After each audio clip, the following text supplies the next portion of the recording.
இயேசு உங்களை நேசிக்கிறார். பிரியமானவர்களே, இந்த நாளில் ஆண்டவர் நம்மளோடு பேசும்படியாய் வேதத்தில் கூட 2 வசனங்களை கூட வாசித்து நாம் அறிந்து கொள்ளக்கூடிய, கற்றுக்கொள்ளக்கூடிய காரியங்களை பார்ப்போம்.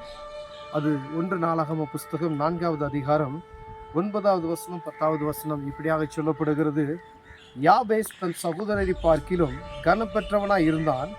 அவன் தாய் தன் துக்கத்தோடே அவனை பெற்றேன் என்று சொல்லி அவனுக்கு யாபேஸ் என்று பெயரிட்டாள். யாபேஸ் என்று பெயரிட்டால் துக்கத்தோடே அவனை பெற்றது நிமித்தமாய் அவனுக்கு யாபேஸ் என்று பெயரிட்டாள் என்று சொல்லப்படுகிறது. பிரியமானவர்களே, பாருங்க, துக்கத்தின் மகனாகிய இந்த யாபேசினுடைய காரியத்துல அவள் தாய் துக்கத்துல பெற்றேன்னு சொல்லி அவனுக்கு அப்படி பெயரிடுறா. ஆனா பாருங்க, அந்த யாபேஸ் செய்கிற காரியத்தை தான் இதுல நம்ம முக்கியமா பார்க்க வேண்டும்.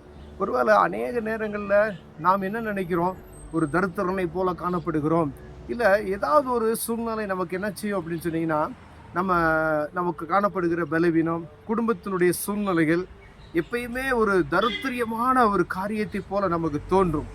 எப்போ பார்த்தாலும் நமக்கு ஒரு சோர்வான இறுதியும் நமக்குள்ள காணப்படும்.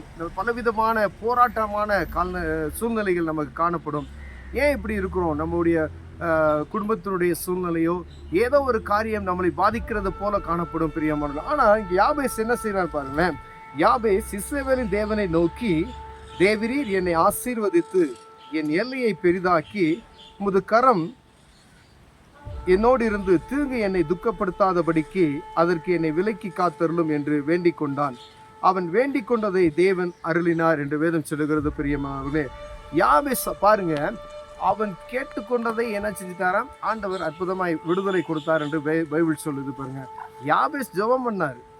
யாபேஸ் பாருங்க, நான் துக்கத்தின் மகன், என்னை எல்லையை விரிவாக்குங்க, என்னுடைய எல்லா காரியத்தையும் மாற்றி போடுங்க ஆண்டவரே அப்படின்னு சொன்னதுமே ஆண்டவர் அற்புதமாக அவருக்கு என்ன செய்கிறாரு, ஒரு விடுதலையை கொடுக்கறது நாம் பார்க்க முடிகிறது. பிரியமானவர்களே, ஒருவேளை இதை நம்ம திங்க் பண்ணிக்கிட்டே இதையே யோசித்துக்கிட்டே நம்ம இருந்தோம் அப்படின்னு சொன்னால் அந்த காரியத்திலேருந்து நம்ம விடுபடவே முடியாது.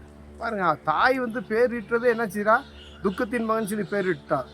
ஆனால் யாபேஸ் பாருங்க அதை மாற்றுகிறார். தேவ சமூகத்தில் போய் இஸ்ரவேலின் தேவனாகிய கர்த்தரிடத்துல போய், நான் துக்கத்தின் மகன்தான், ஆனால் நீங்கள் என்னை ஆசீர்வதிக்க முடியும்னு சொல்லி அவர்கிட்ட போய் ஜெபம் செய்கிறார். உடனே ஆண்டவர் என்ன செய்கிறாரா, அந்த துக்கத்தை மாற்றி யாபேசினுடைய எல்லைகளை ஆசீர்வதித்தார், அவனை விரிவாக்கினார் என்று வேதம் சொல்கிறது. பிரியமானவர்களே, ஒருவேளை இதை பார்த்து கொண்டு இருக்கிற அன்பு சகோதரனே சகோதரி, உங்களுக்குள்ள ஏதாவது ஒரு துக்கமான ஒரு காரியம் இருக்கலாம், ஏதோ ஒரு சூழ்நிலை உங்களை பயமுறுத்தி கொண்டு இருக்கலாம். ஆனால் ஆண்டவர் சொல்கிறார், தேவ சமூகத்தை நீங்கள் நோக்கி பார்ப்பீர்களானால் அவர் உங்களை விடுதலையாக்க வல்லமை உள்ளவராக இருக்கலாம். கண்களை மூடுவோம், ஜெபம் செய்வோம். அன்பின் தகப்பனே, அப்பா, யாபேஸ் ஜெபித்தது போல நாங்கள் ஜெபிக்கிறோம். எங்களை ஆண்டவர் இந்த துக்கத்திலிருந்து மாற்றி எல்லைகளை விரிவாக்கும். இயேசுவின் நாமத்தில் பிதாவே, ஆமென்.